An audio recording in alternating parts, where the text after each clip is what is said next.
Assalomu alaykum futbol muxlislari. Bugun sizlar bilan futbol olamidagi eng so'nggi yangiliklar bilan tanishib chiqamiz. Agar kanalimizga obuna bo'lmagan bo'lsangiz, obuna bo'ling va ushbu videoga kanalimiz rivoji uchun like bosishni unutmang. Qatarda 17 yoshgacha bo'lgan futbolchilar ishtirok etayotgan jahon chempionatida O'zbekiston terma jamoasi muvaffaqiyatli yurishini davom ettiradigan bo'ldi.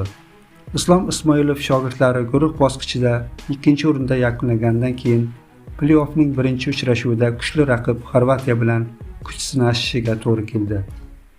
Yevropa vakili guruh bosqichida tartibli, hujumkor va mustahkam himoyalangan o'yini futbolchilarning yuqori jismoniy tayyorgarligi bilan ajralib turgandi. O'zbekiston va Xorvatiya o'rtasidagi bahsda har ikki tomon o'zining ustun jihatlaridan kengroq foydalanishga harakat qildi. O'yinda hisobni ochish hamyurtlarimizga nasib qilgan bo'lsa-da, xorvatiyaliklar o'yin yakunlanishiga 10 daqiqa qolganiga mag'lubiyatdan qutulib qoldi. Musobaqa qoidasiga ko'ra, g'olib jamoa penaltilar seriyasida aniqlandi.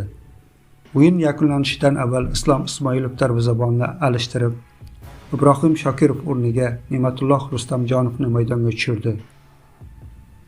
Bu taktika ish berdi va futbolchilarimiz penaltilar seriyasida 4-3 hisobida zafar quchdi. Osiyo futbol konferensiyasi Jahon chempionatida qit'a chempioni sifatida ishtirok etayotgan O'zbekiston o'smirlar 17 terma jamoasi g'alabasiga munosabat bildirdi. O'zbekiston Qatarda davom etayotgan Jahon chempionati 1/16 finalida Xorvatiya futbolchilariga qarshi maydonga tushdi. Har ikki terma jamoa uchrashuvni xavfli zarbalar bilan boshladi. Raul Kumarning bosh bilan darvoza to'g'ri yo'llagan zarbasini Ibrohim Shokirov qaytardi.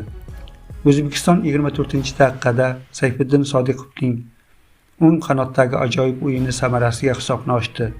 Sodiqov uzatgan to'pni Sadriddin Hasanov boshi bilan darvoza to'riga joyladi. Ikkinchi bo'limda Aslbek Aliyev yo'llagan jarima zarbasini raqib posboni Mati Graxovats katta mahorat bilan qaytardi. Ustunligini golga aylantira olmagan o'zbekistonliklar tez orada buning jabrini ham ko'rdi. Xorvatiya o'yinning asosiy vaqti tugashiga 10 daqiqa qolganda hisobni tenglashtirdi. Shokirov to'pga chiqishda xato qildi. Gabriel Silva jamoadoshi Tino Kusanovichni pas bilan ta'minladi va hujumchi gol urib g'oliblik masalasini penaltilar seriyasida o'tkazdi. Penaltilar O'zbekistonga xursandchilik keltirdi. Sahridan maydonga tushgan darvozabon Ne'matulloh Rustamjonov qahramonga aylandi. Har ikki jamoa futbolchilari birinchi zarbadan foydalana olmadi. Rustamjonov seriya davomida Kumarning zarbasini qaytargan bo'lsa, Hasanov hal qiluvchi zarbani aniq yo'lladi.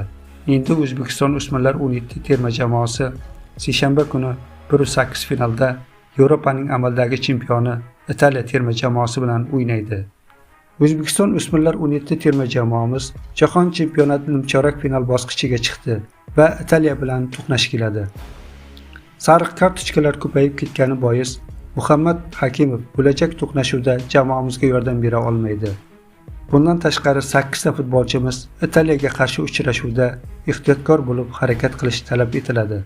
Bular Muhammad Ali Musaxonov, Sadriddin Hasanov, Aslbek Aliyev, Azizbek Abdumo'minov, Jamshidbek Rustamov, Miraziz Abdukarimov, Muhammad Habibullayev va Abdumalik Anvarov.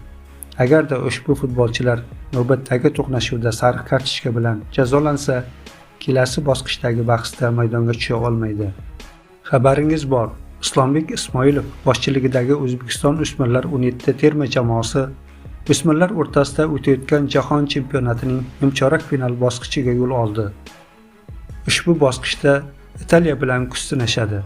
Bo'lajak to'qnashuv esa 18-noyabr kuni Toshkent vaqti bilan soat 17:30 da Aspire akademiyasi 8-maydonida start oladi.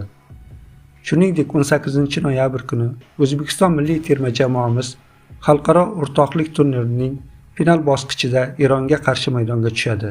Mazkur bahs esa soat 21:00 da start olish rejalashtirilgan. Angliya Premier Ligasi va Yevropa Chempionlar Ligasida muvaffaqiyatli qatnashayotgan Manchester City bir nechta futbolchilarni noyabr oyidagi FIFA kunlari munosabati bilan terma jamoalar ixtiyoriga jo'natgan. Klub mutasaddilari shaharlik o'yinchilarning xalqaro miqyosdagi ishtiroklarini sinchkovlik bilan kuzatib boryapti. Abduqodir Husanov O'zbekistonning Misr terma jamoasiga qarshi o'tkazgan o'rtoqlik uchrashuvida 90 daqiqa harakat qildi va 2-0 hisobidagi g'alabaga ishtirok etdi. Har ikki terma jamoa 2026-yilgi jahon chempionatiga yo'llanma olib bo'lgan. Husanovning jamoasi Birlashgan Arab Amirliklaridagi xalqaro turnir doirasida o'tkazilgan uchrashuvda mundialga tayyorgarlikni kuchaytirganini namoyish qildi. Bahsda Oston O'rinov 2 gol urdi.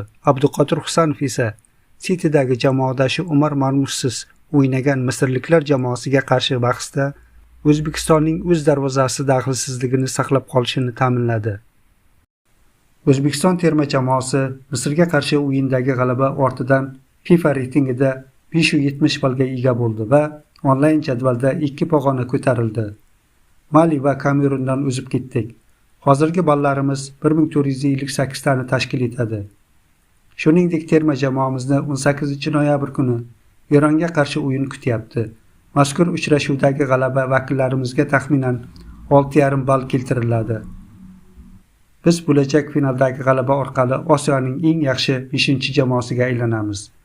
5-o'rinda Qatar, 4-o'rinda Avstraliya, 3-o'rinda Janubiy Koreya, 2-o'rinda Eron va 1-o'rinda Yaponiya turibdi.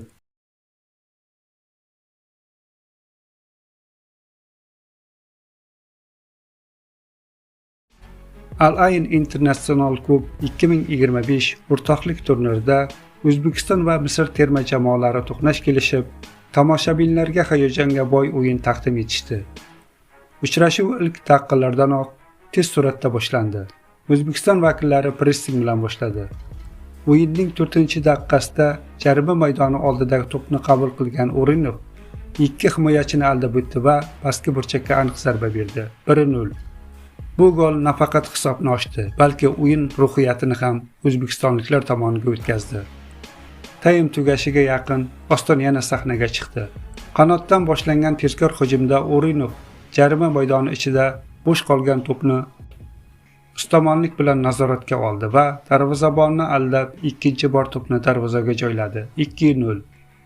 Bu gol Misr terma jamoasini ruhiy jihatdan sindirdi. Terma jamoamizga esa katta ustunlik berdi. Ikkinchi taymda Fabio Cannavaro jamoaga tamomila boshqa yondashuvni qo'lladi. O'zbekiston ko'proq qarshi hujum taktikasiga o'tdi. Bu juda to'g'ri qaror edi. Chunki hisob biz tomonimizda va Misr ochiq o'ynashga majbur bo'ldi. Muhammad Salah butun taym davomida umuman o'yin topa olmadi. Husanov uni bir necha bor pressingda to'xtatdi. To'pni qabul qilishda yo'l qo'ymadi. Endi barchamizning nigohimiz 18-noyabr kuni bo'ladigan muhim final uchrashuviga qaratilgan. O'zbekiston terma jamoasiga omad tilaymiz.